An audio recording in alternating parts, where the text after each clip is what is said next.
An ugly bird lands right next to a beautiful one, and he gets Spartan smacked to his death.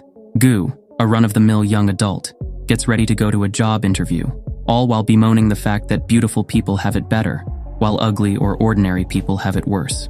While passing through the living room, he catches a news broadcast announcing the newest edict of the beautiful queen, banning ugly people from roaming the streets. Gu ignores the TV and shuts it off.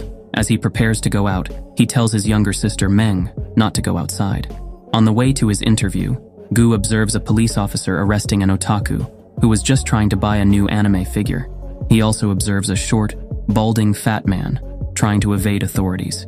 Apparently, this man is a rare 3-star class ugly person who has been evading capture for 5 months.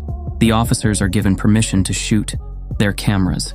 After being beaten by the police, the man is charged with the crime of being ugly. His punishment is life imprisonment, the confiscation of all his property, and being banned from ever looking in a mirror again. A young couple mocks the man for being ugly, and at the same time, a mother warns her child to never leave the house. A crowd forms around the ugly man, and they start shouting obscenities at him. Gu observes this all with increasing disgust. Gu snaps out of his trance and is informed that he has passed the interview. His celebration is short-lived. They have only hired him for a 90-day trial period. On the other hand, Cha, his supervisor, has been repeatedly promoted through the ranks on account of her beauty. To top it off, she has 6 months of vacation leave per year. Gu is depressed. One afternoon, Gu is called to the office, where Cha reprimands him for being so ugly that 2 of their clients canceled their orders. Gu reasons that he's already sporting the most stylish suit and haircut he can afford, but Cha tells him to shut up. She orders him to kneel, and so he kneels. When he looks up, Cha stares at him dead in the eye, causing him to flounder backwards. Cha continues her vicious tirade against him, claiming that she gets depressed just looking at his ugly face. To add insult to injury, she wishes aloud that all ugly people would die. After work, Gu lifts a large number of boxes at Cha's behest. When he asks why he has to take time off after work for this, she tells him to stop talking back and to help her move in and clean her house. Gu begrudgingly does as he is told, and he starts with the mountain of dishes that have piled up on her sink before moving on to mopping. While Cha takes a relaxing bath, she instructs him to clean her room after he finishes washing her clothes. When she exits the bath, she also tells him to clean her bathroom and not to look at her. Gu walks past her so he can clean the bath, but he accidentally steps on her toes. Physically and mentally exhausted, Gu staggers back home, carrying the chicken he promised Meng. When he arrives, Meng holds up a sheet of paper, asking when she can go outside. Gu takes pity on his sister and embraces her. Something has to change, and he promises her that one day she'll be able to walk down the street with pride. The next day, Gu wakes up and commutes to work, where the more beautiful people are given priority seating. Even on crosswalks, the more attractive people are allowed to walk first. While waiting for his turn, the beauty queen makes a surprise broadcast. Several faint just from looking at her beauty. The queen reveals that several criminals have been caught trying to alter their appearances via surgery. Their execution via camera shooting is publicly shown. The queen reminds them all not to attempt to change their appearance in any way on the threat of death. Gu, back in the office, is forced to grovel before Cha as punishment for ignoring her calls. While Gu lies prone, Cha viciously berates him for being ugly and says that he should know his place. When Gu returns home, he finds a small voucher wedged underneath the door. When he enters, he notices that Ming hasn't gone out to welcome him. She refuses to go out of her room. The next day, Gu follows the instructions on the voucher and heads to a public park toilet. He arrives at the designated stall, but upon inspecting every corner of it, he finds nothing. Remembering the code word sewer, a hidden panel underneath his feet slides away, dropping him several feet underground. After picking himself up, Gu wanders the darkness of the sewers. He suddenly collides with an invisible wall, and hyper-advanced cameras start scanning him. After confirming that he is ugly and possesses a voucher, they toss him down yet another series of tubes. He ends up on a separate floor, where he is welcomed by a man named Dr. Machete, possibly the coolest name in existence.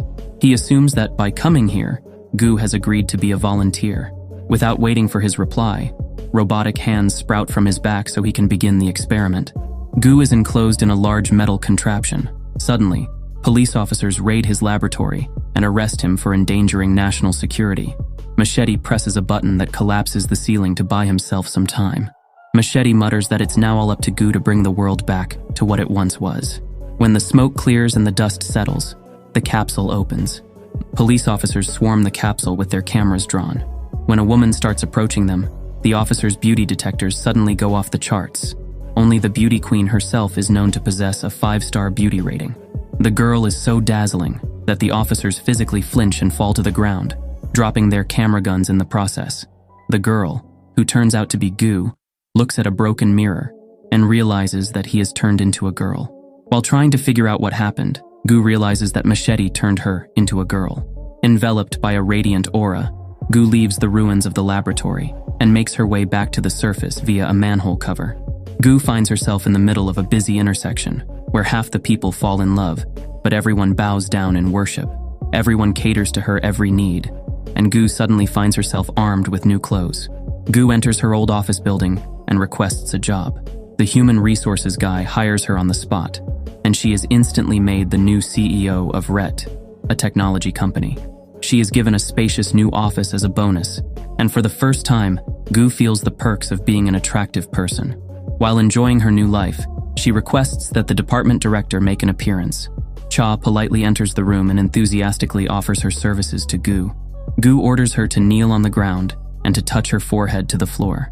Gu hopes that this will humble Cha somehow, but Cha actually likes being humiliated and degraded, but only by beautiful people. She asks that Gu humiliate her even more, and she gets a little too excited for Gu's tastes. Cha pledges to do whatever Gu asks in the future, on the sole basis of her beauty. Gu feels rather unsettled that she can seemingly do whatever she wants just because she looks good. But for Cha, that's only par for the course. Beautiful people make a beautiful world, after all. Cha exclaims that Gu's beauty is so great that she could possibly join the Beauty Guard, the Queen's elite circle. Gu, realizing the potential power she could wield as a beauty guard, resolves to reach that point for the betterment of Meng's life. The 4 beauty guards learn of the appearance of a 5-star beauty.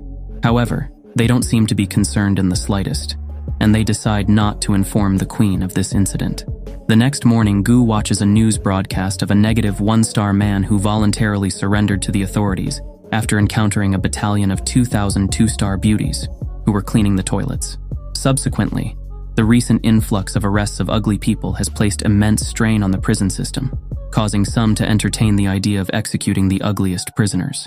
Cha asks Gu why she has ordered 2-star beauties to clean toilets, and she replies that it's all an elaborate act to keep ugly people out of the public eye. Cha appreciates this stroke of genius, which she believes will eventually drive all ugly people to extinction. Gu learns that Cha thinks that all beautiful people are smart, while all ugly people are stupid. To her, it only makes sense. Gu whispers into her ear that she'll one day make her feel that same humiliation, which is enough to make her go weak in the knees. Before she leaves, Gu asks for information on how to go to Ugly Gate Prison. Cha brings Gu to a government data center, but warns her that only the Queen has the authority to enter the top-secret data rooms. She hopes that Gu's beauty is enough to win the staff over. Gu combs through textbook after textbook, trying to find out more about the prison, and she learns about a device called the aesthetic seismograph. Suddenly, the power goes out. Racing to the rooftop, she and Cha discover a woman clad in an elegant white cloak. Cha identifies her as one of the 4 beauty guards, the Pink Petal, Lord Bright. Bright asks her if she was the one who sent out the 2,000 2-star beauties to clean the toilets, and in response, Gu asks her if she knows about the aesthetic seismograph. Bright's tone suddenly changes. Gu's not supposed to know about the seismograph, which means she must be destroyed. Bright sneers that Gu's just a little bit prettier than average and that she shouldn't get ahead of herself. Bright sheds her cloak and activates a set of aesthetic detector drones that take to the skies.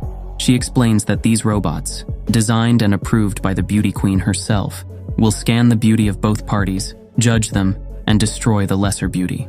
Gu is ranked as a 4-star beauty, but Bright is a 4.5-star beauty. Bright laughs. As long as she basks in her light, her beauty is virtually unmatched. Gu's fate is seemingly sealed, but suddenly her drones shut down on their own.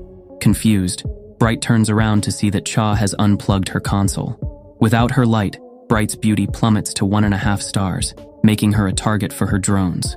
The drones gun her down, transforming her into a quarter of what appears to be an emblem of sorts. Gu picks up the emblem piece and resolves to head to Ugly Gate Prison.